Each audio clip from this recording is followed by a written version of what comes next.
Debate.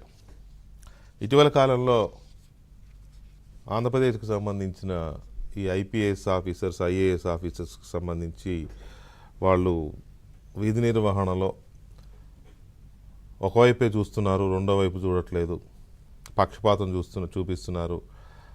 ఒక రాజకీయ పార్టీకి, అధికార పార్టీకి, మెయిన్గా అధికార పార్టీకి అడుగులకు మడుగులు ఒత్తుతున్నారు, విపక్షాలని చాలా ఇబ్బందులు పెడుతున్నారు.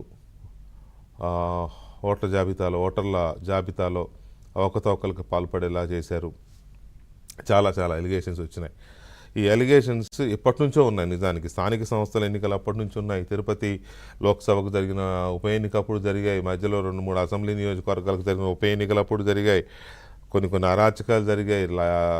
సామాన్యుల మీద, పేదల మీద, దళితుల మీద, మైనారిటీల మీద, బీసీల మీద ఎన్నో దాడులు జరిగాయి. సోషల్ మీడియాలో పోస్టులు వంకపెట్టి అమాయకుల్ని, వృద్ధుల్ని, పిల్లల్ని కూడా తీసుకెళ్లి కేసులు పెట్టిన దాఖలాలు ఉన్నాయి. చీమ చెట్టుక్కుమంటే సిఐడి ఎంటర్ అయిపోయే పరిస్థితి వస్తుంది. అన్నిటికీ సిఐడి, మామూలు పోలీసులు ఉండరు అక్కడ. CID only CID works. So ఇలాంటి సిచ్యువేషన్లో ఎవరైనా కంప్లైంట్ ఇస్తే తీసుకోకపోవడం, ఎవరైనా ఒకవేళ కంప్లైంట్ ఇస్తే వాళ్ళకి రివర్స్లో వాళ్ళ మీదే ఇచ్చేయించడం, అధికార పార్టీ నాయకులకి వత్తాసు పలకడం, ఇలాంటి వాతావరణం చాలా కాలంగా ఉంది.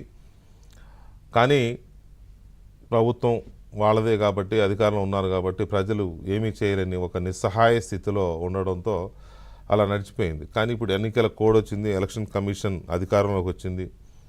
ఎలక్షన్ కమిషన్ పూర్తి అధికారాలతో ఆంధ్రప్రదేశ్లో మొన్న ఒక 6 ఐపీఎస్లు, 3 ఐఏఎస్ల మీద చర్యలు తీసుకుంది. వాళ్ళని ఎన్నికల విధుల నుంచి పూర్తిగా తప్పించేసింది. అక్కడ నుంచి మొదలైంది. ఏం జరగబోతుంది, వాట్ నెక్స్ట్ ఎవరి మీద వేటు పడబోతోంది, ఇలాంటి చర్చ అంతా జరుగుతుంది అనుకోండి, అది వేరే విషయం. సో ఈ మొత్తము ఈ జరుగుతున్న దీంట్లో 9 మందిని తొలగించినప్పుడు కొత్త వాళ్ళని పంపండి, ప్యానల్ ఒక్కొక్క పోస్ట్కి 3 పేర్లు పంపండి, మేము ఇది చేస్తామంటే ఆ ప్యానల్ పంపడంలో కూడా ప్రభుత్వ ప్రధాన కార్యదర్శి చాలా తెలివిగా వ్యవహరించారని, నిబంధనలకు విరుద్ధంగా 2 పేర్లు, ఒకటి దానికి నిబంధనలకు అనుకూలంగా 1 పేరు పంపించడం, ఇట్లా సంథింగ్. మళ్ళీ కొత్తగా వచ్చే వాళ్ళు కూడా అధికార పార్టీకి వత్తాసు పలికే వాళ్ళు అయ్యి ఉండాలి అనే విధంగా చీఫ్ సెక్రటరీ వ్యవహరించారనే ఆరోపణలు చాలా బలంగా వచ్చాయి. సో ఈ నేపథ్యంలోనే మళ్ళీ ఈ 3-4 రోజుల్లో ఇంకొక 3-4 మీద గట్టిగానే వేటు పడబోతుంది. ఎక్కువ మంది పేర్లు వస్తున్నాయి, కానీ 3-4 పెద్ద తలకాయల పేర్లు వస్తున్నాయి. అది ఎవరు అనేది ఒక చర్చ ఉంది. సో అలాగే మొన్న మనం చూసాము, ఈ నెల 1వ తేదీ అప్పుడు పెన్షన్లు అప్పుడు జరిగిన వివాదం. కొంతమంది వృద్ధులు చనిపోయారు, 5-6 చనిపోయారు రాష్ట్రంలో. అధికార పార్టీ ఏమో 30 మంది చనిపోయారంటారు.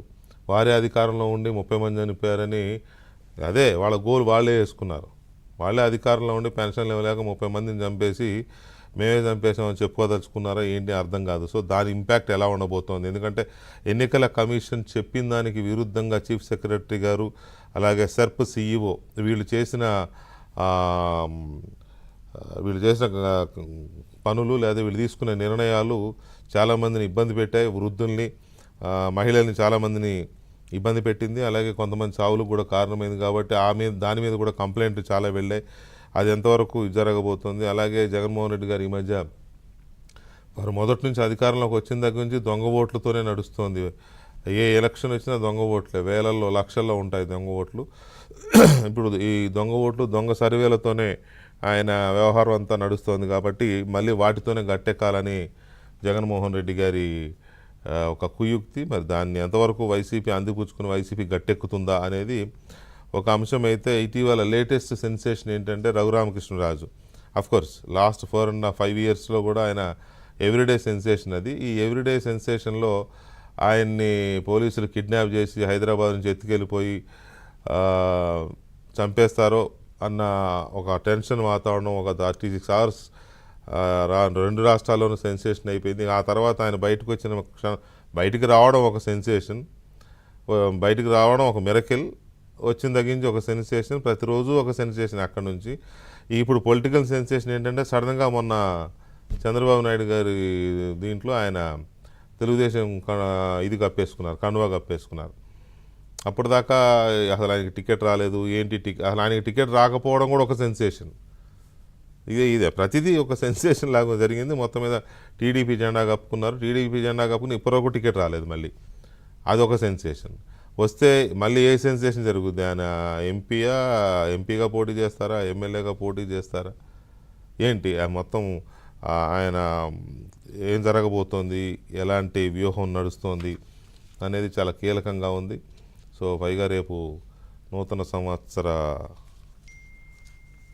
శ్రీ క్రోధినామ సంవత్సరం ఉగాది కూడా కాబట్టి కొత్త తెలుగు సంవత్సరంలో మన ఆయన ఏం చేయబోతున్నాడు. ఎందుకంటే ఇంతగా మామూలుగా ఎంపీ అయితే ఇంతసేపు ఇంటర్వ్యూలు ఉండవు, ఇంతసేపు మాట్లాడాల్సిన అవసరం ఉండదు. కాకపోతే ఆయన ఒక ఫైటర్ లాగా ఈ ప్రభుత్వం మీద మొదటి నుంచి పోరాడుతూ చావు బతుకుల్లో ఉండి కూడా చావు నోటి దాకా వెళ్ళొచ్చి కూడా పోరాడాడు కాబట్టి ఇంత చర్చ నడుస్తూ ఉంటుంది ప్రజల్లో.